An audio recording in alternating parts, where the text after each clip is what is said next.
Hello and welcome back to a series of ideas in assessment and evaluation. I'm Leanna Cote, and today we're going to be talking about learning skills. Now, learning skills, I think, go very well with talking about anecdotal notes, which was our last discussion. So let's first talk about what learning skills are. And they are habits that students demonstrate across courses, subjects, grades. They're talking about their behavior in the classroom and all of those extra skills that it takes to be a good student and a good citizen and a good person. Now, why do educators record these? Well, first of all, they go on the report card, but also it's meant to help students develop these kinds of skills so they can be more effective learners. So when educators gather this ongoing information about student learning skills, they are better able to help students in developing those skills. So they should be recorded basically throughout the semester because you want to show how students have grown in those areas and then how they do it. Well, this is what's difficult because those learning skills should be, as it said in Growing Success, separated from curriculum outcomes wherever possible, which means that we cannot grade things like organization or responsibility in their mark, in their grade. Instead, those are recorded through our ongoing notes on their learning skills. There are sample behaviors that have been outlined in Growing Success, and those kind of show the kinds of skills and habits that students need. And they're designed both to help parents and students understand those, but also to guide educators in making those behaviors kind of the center of our developing students as learners. And these guidelines have been set out, and I have copied the chart here, and it's also on the document that accompanies this video that goes through each of those aspects of the learning skills that are reported on the report cards.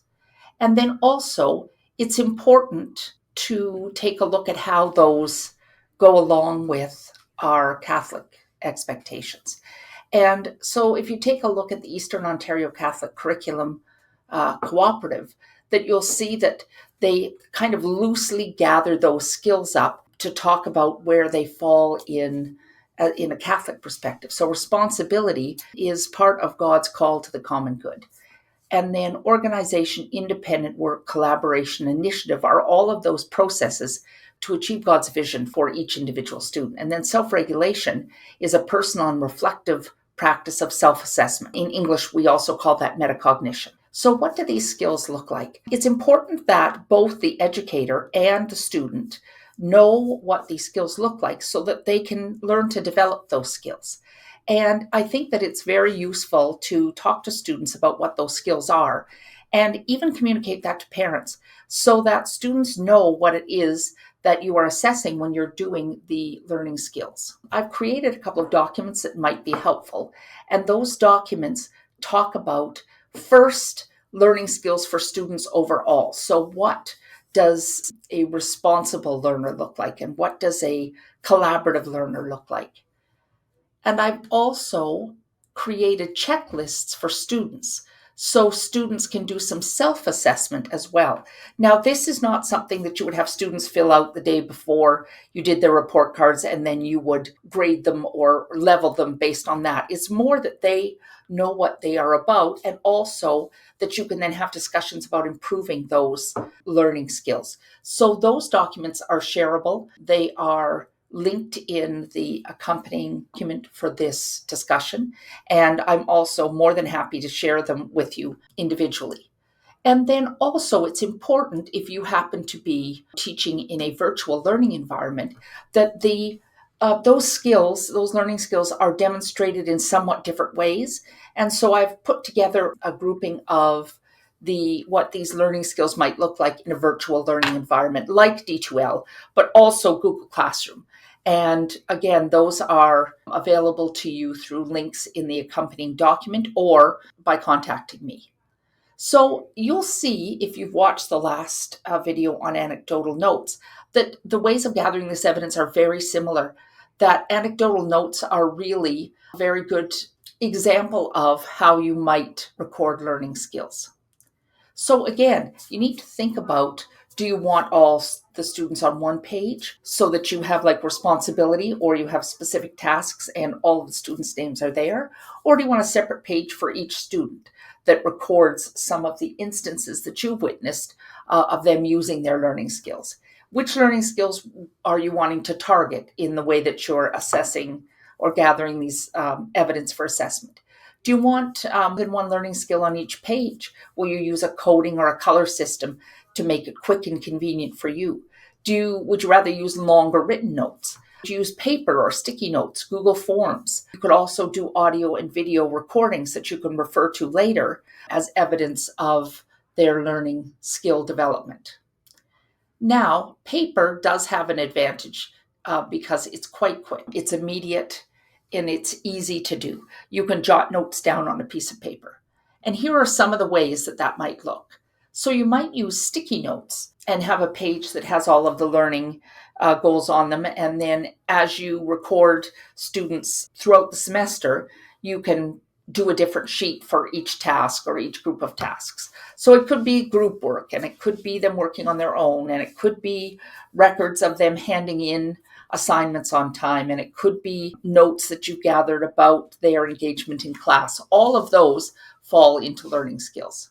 You could do something like this, which is a document that uses Post-it notes again. As I said in the last video, I had a tendency to lose those notes as they got shuffled around. So if I was using something like this, I would probably then put the Post-it notes inside the page protector. You could use little note cards that you can pick up at the dollar store and have each student and then, record some evidence of their learning skills as you go through.